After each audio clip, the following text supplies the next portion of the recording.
2024.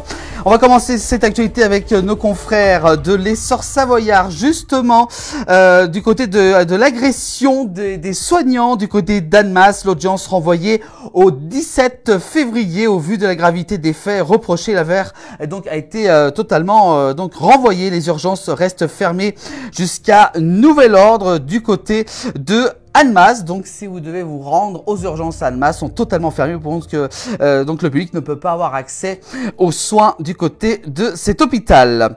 On continue l'actualité avec du côté d'Annecy, la nouvelle arme des pompiers contre les feux testée en vieille ville, alors que la vieille ville d'Annecy a été touchée par de violents incendies en juillet et en octobre 2024. Les sapeurs-pompiers donc de la Haute-Savoie sont venus y tester justement leur nouveau bras élévateur aérien. Ces essais ont eu lieu ce lundi 13 janvier, une arme supplémentaire qui ne permettra toutefois pas d'intervenir partout.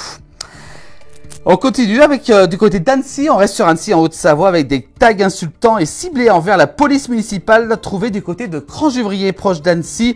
Des tags assez importants ont été trouvés près de la place Jean Moulin qui se trouve sur la colline de Cranjuvrier. Ces faits se sont déroulés vendredi 10 janvier dernier. On continue l'information dans les Pays de Savoie avec la police d'Annecy a procédé à 2 interpellations d'automobilistes alcoolisés au volant. Ces faits se sont déroulés samedi 11 janvier. 2 conducteurs alcoolisés interpellés alors qu'ils roulaient à vive allure dans le centre-ville d'Annecy. Parlons cette fois-ci de faits divers avec 2 skieurs meurent en Savoie emportés par une avalanche alors qu'ils faisaient du hors-piste. Ces faits se sont déroulés du côté de Val d'Isère hier dimanche 12 janvier. Donc soyez très prudents et évitez bien entendu le hors-piste.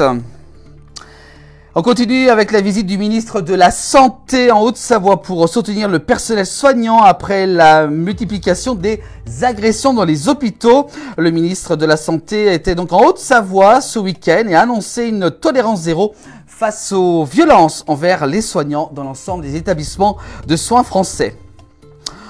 Côté de l'automobile, avec une zone à faible émission ex-Chambéry, on a choisi l'obligation la moins pénalisante possible. En 2025, une ZFE doit entrer en vigueur sur une partie du territoire du Grand Lac, Grand Chambéry et Cœur de Savoie. Mais pour Thibaut Guigne, le président de Métropole Savoie, il s'agit uniquement de respecter la loi.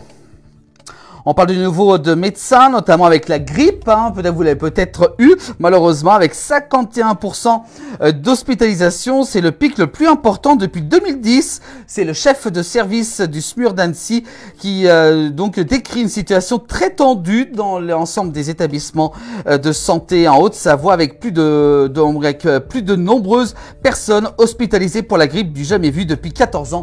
Une grippe qui est très très importante actuellement. Donc soyez quand même prudent.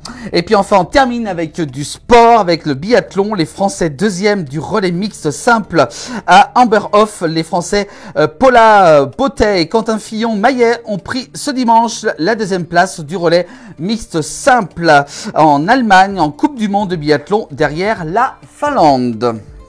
Voilà pour l'actualité en cette journée de ce lundi 13 janvier à retrouver tous les soirs dans le 19h et également aussi en replay sur l'ensemble des plateformes de la place du village.